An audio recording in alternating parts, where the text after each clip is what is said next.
The DDA talked about honoring Melissa, and the conversation kept circling about public art, especially the big whimsical chicken here on Ford Road.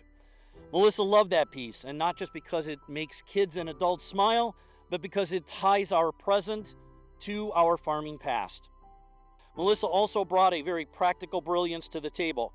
Whenever it was the dollars and cents reality of streetlights and MDOT, or a thoughtful nudge on the Planning Commission about allowing different religious architecture to reach up, she paired fiscal stewardness with value-driven openness.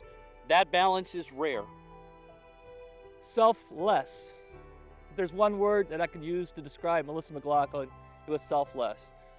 When we're building the Village Arts Theater, or the Village Theater in Canton and Cherry Hill, Melissa got involved as a trustee, but then when she was elevated to treasurer, when Elaine Kirkhotter stepped down, Melissa then got involved as treasurer in our Partnership for Arts and Humanities. So then years later, when we secured the property of the Village Arts Factory, and we're showing up to do the work on the grounds and taking a sledgehammer and knocking out the drywall in the dormitory. And then that Saturday morning, Melissa shows up with her husband John wearing jeans. Well, of all years I knew Melissa, I never saw her wearing jeans, but she was there to work. And so she rolled up her sleeves and battling cancer, as sick as she was. I saw her pulling weeds. We're trimming trees along Cherry Hill so people could read the signs. But then, through the whole time, I never stopped respecting Melissa and the energy she brought, how she never stopped giving to others while fighting to sustain her own life. And so that's my dedication, Melissa McLaughlin, selfless. We all know that Melissa loved Canton. One of the best attributes that I think have been mentioned actually came from Pat Williams. It said, Melissa was well-known, well-spoken, and well-read. She's never shy in offering her opinion, but she did so in a very positive and enlightening or an engaging way.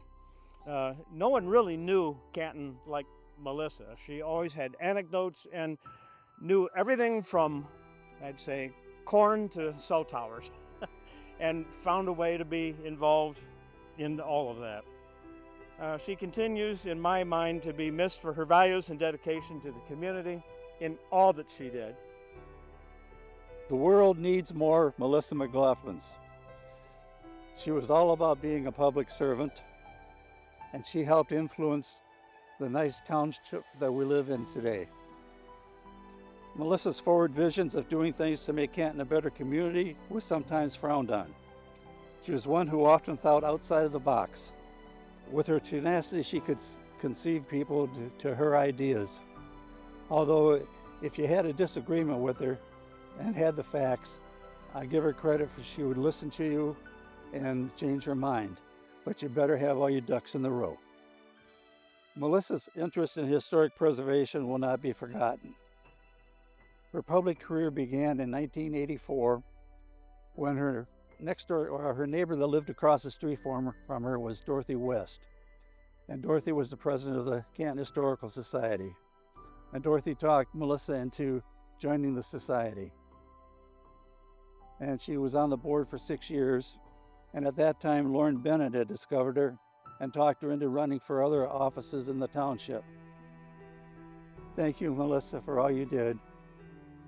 Your smile will always be remembered.